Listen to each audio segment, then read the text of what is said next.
Good afternoon, guys. It's Sunday. I just got home from the gym and making this video to answer some of your questions that you guys have been asking. Lately, I've been getting a random question from a lot of people, and I think it's kind of funny. But a lot of people have been asking if I have a real job or do I just go to the gym and work out. Well, I wish that was the case, that I could go to the gym 24 hours a day and not have a real job, but no, I definitely have a full-time job. I teach 7th and 8th grade, and I also tutor after work, so I do extended day. And then after all that, I go to the gym about 4:30 every afternoon. I don't have any kids, so that's not an issue. So, a lot of people have been asking about like time management, like they can't find time to go to the gym, because of kids and stuff like that. A lot of people feel that their kids are at school all day, so the only time they have with their kids after school.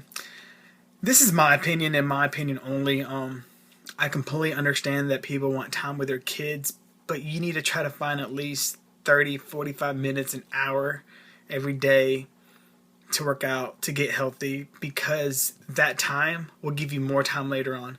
Once you meet your goals and you get to the weight you want, you're gonna have plenty of time to spend with your kids. I know that's hard for a lot of people, but just think, sacrificing a little bit of time now will give you a lot more time later in the future. Health wise, live longer, you feel better, you'll be able to do more things with your kids then than you'll be able to now. Give yourself time. That can be your time. It's definitely my time. I'm at work all day with kids, tutoring in the afternoons, and when I go to the gym, that's my time. Get my music going, I'm working out, but I also do a lot of thinking during that time. So it's very important to have your time, and why not make it the gym your time? Second of all, a lot of people ask me about like my foods, and they always ask for more ideas and more stuff. All right, I am faced with the same challenge that everybody's faced with. Where I live, eating healthy is very limited. The only grocery store we have, it's our local, it's called Foodland, a local grocery store, and then we have our Walmarts. The closest Fresh Market or Whole Foods is like an hour and a half away. So I can't make that trip just to go grocery shopping. I live in northern Alabama, kind of the country, so it's really hard to find that really good healthy food. So one thing a lot of people need to know is that eating healthy does kind of get repetitive, especially if you're limited to your resources. I wish I lived closer to the water where I can buy fresh tilapia, fresh salmon, fresh seafood, or even like a Whole Foods where I know that stuff is not being processed. Yeah, I buy it at Walmart, but it's not as healthy as it could be. But I try to make it. I work with it and eat healthy. That's why a lot of my foods do get repetitive. I mean, for breakfast, an egg white omelet, I try to add different things to it, spinach and stuff, tomatoes and stuff, just to kind of change it around.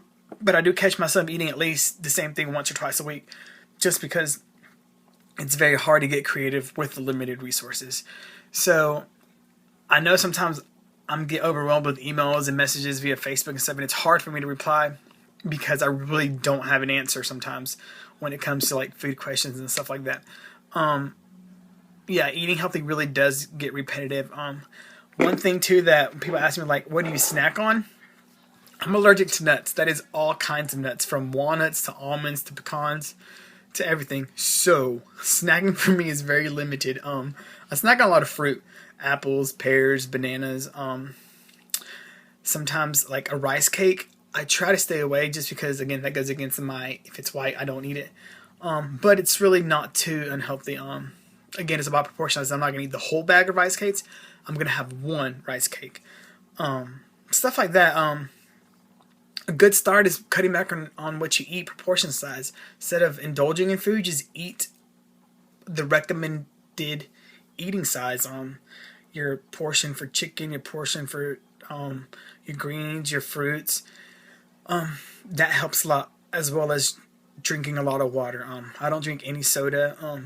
I really limit my juice intake. I drink like 1 glass of OJ a week. It's really high in sugar.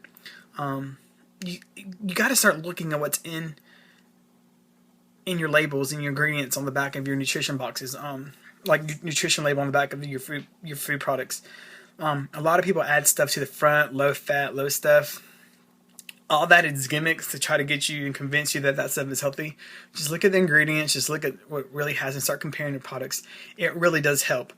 So that's things I do. Yeah, I'm a little bit longer at the grocery store because I am that person that sits there and reads the back of the box. But a lot of people don't realize that this time, a year and 4 months ago, I was at 310 pounds and I really didn't look at that stuff. And that's what the consequences was. I would just grab and go and eat and really didn't realize what I was doing to my body. So now I do. I mean, I really think about everything I put in my mouth. How is that going to affect my body? Is it worth it? I don't drink alcohol anymore. It's empty calories to me. I'd rather eat a burger, which I really don't do often, than drink any kind of alcoholic beverages. So it's a whole lifestyle change, guys. You gotta get yourself mentally prepared for that. It's tough. It's the hardest thing I've ever done in my life.